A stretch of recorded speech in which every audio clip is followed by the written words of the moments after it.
Hello, everyone, and welcome to another episode of Mythlook with your host Nitin Nair. Once again, we are going to be stepping into South American mythology, especially the Mayan mythology, after looking at a couple of Asian as well as European characters in our previous episodes. Today, the god that we are going to be focused on is none other than Kukulkan, the Mayan serpent god. Kukulkan was also known as the feathered or the plumed serpent god and was associated with the religion and mythology of Mesoamerica, specifically the Yucatec Maya.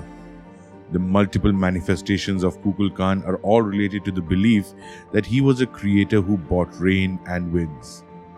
He is associated with the Chichen Itza temple, which is built in his honor, and Kukulkan also has a powerful symbolic significance in Mexican cultural heritage.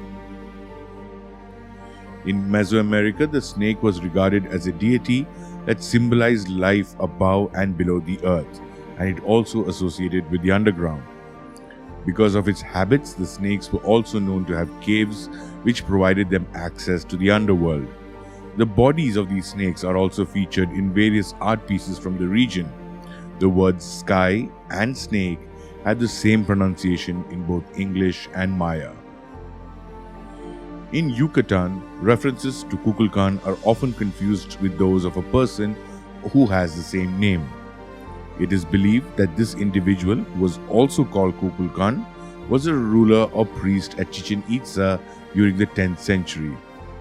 Although Kukulkan was regarded as a historical figure in the 16th century, during the 19th century, art pieces from Chichen Itza did not identify him as a human being. Instead, they depicted him as a vision serpent that was tied around the figures of nobles. The physicality of Kukulkan has been described perfectly in his name itself.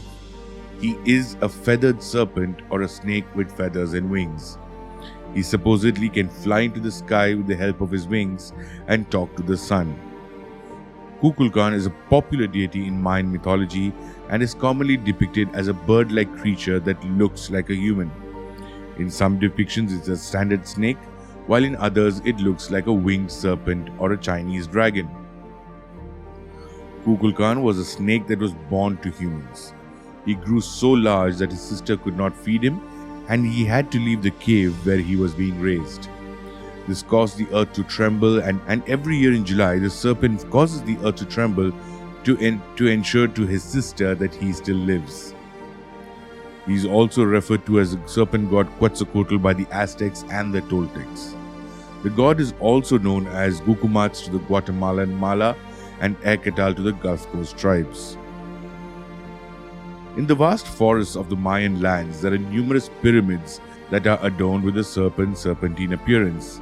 These sites were made to appease Kukulkan, who was considered to be a vengeful deity. In addition to being built to catch the light, these structures were also painted with blood during human sacrifice rituals. Kukulkan brought the four elements of the world together but kept control of the wind. He is in possession of a great gemstone that is said to be the source of all air.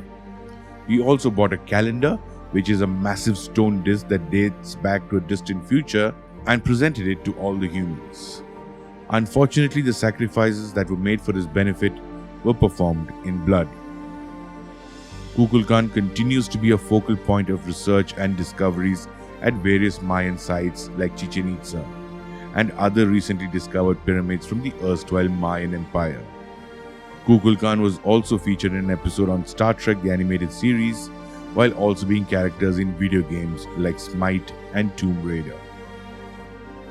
As you can see, Kukulkan and Quetzalcoatl from the Aztecs have a very strong connection, and some historians claim that they are a similar or a common godly figure that is present for both civilizations. Who fed off the other is still unknown, but it is a consensus that has been reached that the plumed serpent or the feathered serpent or any major serpentine character for that instance has been crucial to the religion, worship, belief system, etc. of both the Aztecs as well as the Mayans. Now, geographically, they might be not as close to each other as one would imagine to have such similarities, but this always contributes to a discussion on whether there was a common culture from which all these were breakouts from. Now, we will be exploring a lot more of similar characters who have a lot of connections between one or two or even multiple mythologies in the days to come on Mythloke, and we invite you to share the journey with us. So thank you once again for tuning into our podcast. This is Nitin Nair, your host, signing off by reminding you once again that Mythloke is the home of mythology.